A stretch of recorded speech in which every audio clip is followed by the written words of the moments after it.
Hello, everyone, and welcome to an interview by myself, Jamie Theodosi, on the Bloody Elbow Plus YouTube channel. Today, I'm joined by Astro Boy Steve Erceg, who takes on Alessandro Pantoja at UFC 301 on May the 4th. Steve, how you doing, mate? Yeah, I'm doing very well. Thank you for asking. You're good. So we've just spoke a little bit before I clicked record. You've been in Brazil now for a little bit of time. Was the decision to go over there a few weeks early just to sort of acclimatize to the time zone and that sort of thing? Yeah, exactly. I didn't want to be caught here and feel like sluggish by the time the fight came around. And obviously, the fight's going to be on, I think, at 12 a.m., 1 a.m. Rio time. So getting used to being up and around at that time, I thought, yeah, would be a factor as well. So got here plenty early for it. Yeah. And what do your days look like from now to the fight? Do you just sort of like chill out with your team and sort of keep moving, or what do your days look like from now to the fight? Yeah, so we're still training pretty hard at the moment. We're training twice a day, once around lunchtime, I guess, and then second session we try to do around 11 o'clock midnight, go for a run, hit some pads, that sort of thing.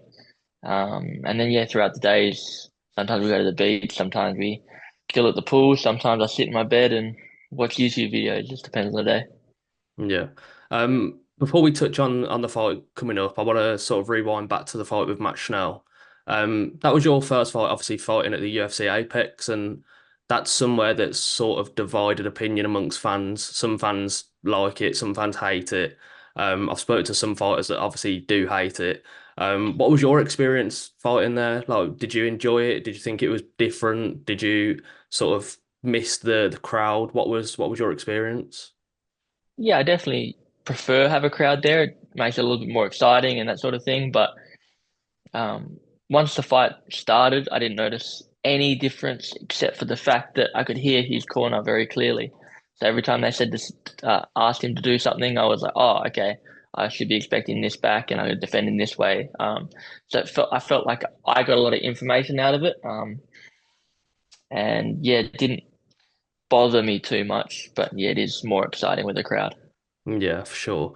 And obviously touching on the upcoming fight, I want to sort of talk to you a bit about when you found out about the news that you were going to be fighting Alessandra in Rio. I saw something that you were sat eating a KFC, which is quite fitting because the last time me and you spoke, you told me that your first ever job was at KFC. Was that sort of like a full circle moment for you? I honestly never thought about it in that way, but yeah, I guess kind of it is. Yeah, yeah, I don't know. Just I like KFC and I liked working there, I guess. I liked eating there. Yeah, Yeah, don't know what to for say sure. really. Yeah, for sure. I saw a clip as well recently that you were speaking to Alexander Volkanovski, getting a little bit of advice for him what it's like to fight in enemy territory. I know you've fought in an enemy territory before. What other sort of advice was he able to give you, and how much did you take from that conversation with him? Yeah, it was mostly just about enjoying the moment and like yeah, exactly what to expect. And I sort of had a pretty good idea anyway of what to expect, but just to hear actual first-hand account of it was pretty cool. But yeah, it wasn't any like crazy advice or anything. Just enjoy the moment, really. Yeah, and I've saw another insane stat recently as well that I want to sort of read out to you. I'm not sure if you've seen it. Credit Aaron Bronsteter for this stat. So in the 11 months from making your UFC debut to fighting for the title, you have logged roughly 77,000 miles of travel in your four UFC bouts. Is that a stat you've seen, or have you not seen that yet? No, I haven't seen that stat, but I just think it gives like an insight into how much Australians and New Zealanders travel for fights. A lot of people, I've heard a lot of fighters don't like to travel and all that jazz, but I don't think they really understand what us Australians are having to deal with. But I mean, it's not like I dislike it or anything. I'm fine with flying. I like going to different places and experiencing the culture and fighting in front of different crowds. So I'm excited and happy to do it. Yeah, and people have been sort of saying that it's been a quick rise to this position for you, but obviously when you look at something like that, it kind of it gives you an insight into how much like actually goes into that. So what was your initial reaction to hearing 77,000 miles? That's quite, I mean, that's mental. It's honestly just crazy the fact that I get to travel this much and all I have to do to travel is fight some guy in a cage. Like, I don't have to pay all these exorbitant amounts of money to go around the world. I get to experience a lot of different stuff and yeah, just to fight some guy. Yeah, I mean, it's something that a lot of people wouldn't do, so I wouldn't sell yourself short on that one. But when you sort of look back at this journey as a whole, not even just your UFC tenure so far, what are some moments that you pinpoint that have really prepared you for this sort of big moment now? Yeah, so I think fighting Shannon Ross on Eternal was a big one. He was the Australian champ and um, it was a big deal. He was the guy at the time and it was intimidating going in there and fighting him in front of his hometown, all that sort of stuff. So to get that under my belt, that was a big one. Fighting on Gamma, which is an amateur um, like tournament show type thing. That was cool because I get to fight people from all around the world and fight multiple times a day. So I really got to find out where I stood. And then lastly, fighting Cody Haddon was a big one for me because it was upper weight class. Everybody was saying how good he was and he's the next big thing and sort of looking over me a little bit. And so to get out there, have such a tough fight, get the win, that was great. Knowing that when the chips are down, when I'm tired, doesn't matter what's going on, I can still push through and I can still push over the top of these guys. So yeah, that was a big confidence one for me. Yeah. And I just want to sort of touch on something I've heard Pantoja said recently in an interview. He's claimed that you've got nothing to lose coming into this fight, that you've got less pressure on you because you're only 4 fights into your UFC tenure. What would your response to that be? And do you sort of like have a differing view to what he has?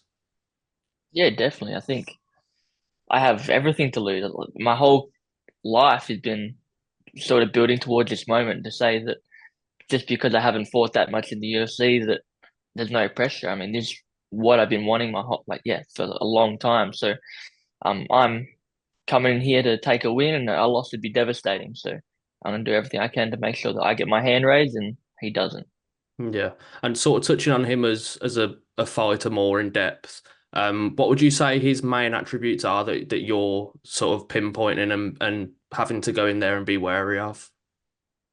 I think the biggest one is how mentally strong he is. He's gonna keep going forward. Doesn't matter if he gets tired. Doesn't matter what's happening in the fight. He's looking for a way to win at all time. That's a dangerous guy. So I'm fully prepared for that. And then obviously skill wise, I think his jiu-jitsu is his biggest attribute. His striking and the way he moves leads into his takedowns into the grappling. I think I've been doing a lot of work to make sure that he can't get to the positions he wants to get to, and if they do get there, I'm fully prepared to negate and exploit those positions. Yeah.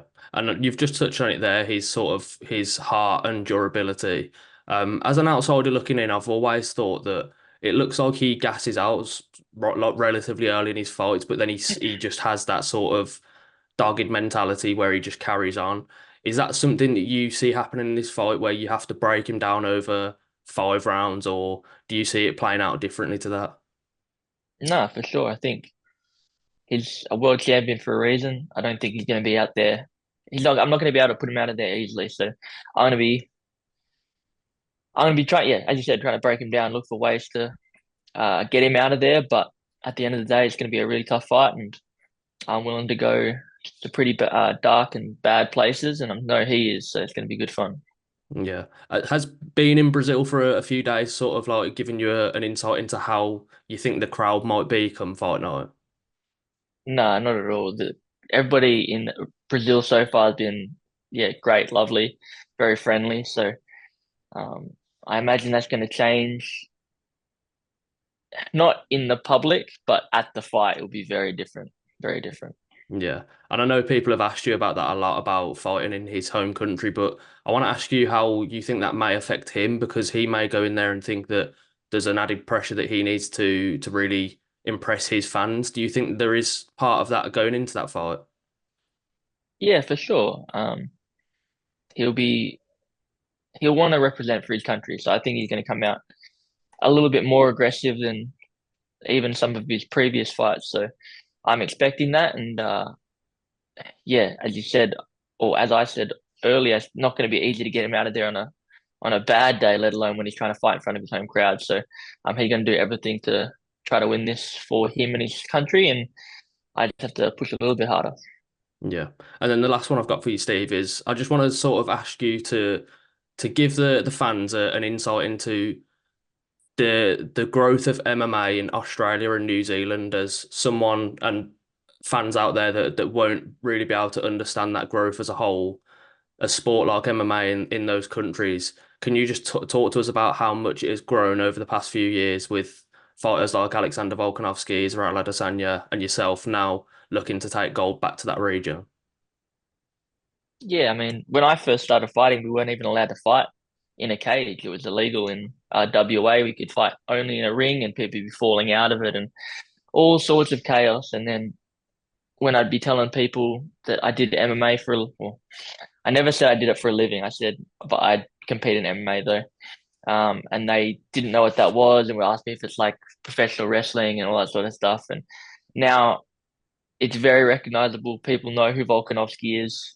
People know who um, Israel Adesanya is, and a lot of the big names, even if they don't watch the sport. And just going to like some of the events in Australia now, like the UFC where Volk fought Islam, that was like unbelievable. The tickets sold out in I think 3 hours or something ridiculous like that. Like nobody could get tickets anywhere. So it's the sport in WA and Australia in general is just it's unrecognizable compared to what it was when I started.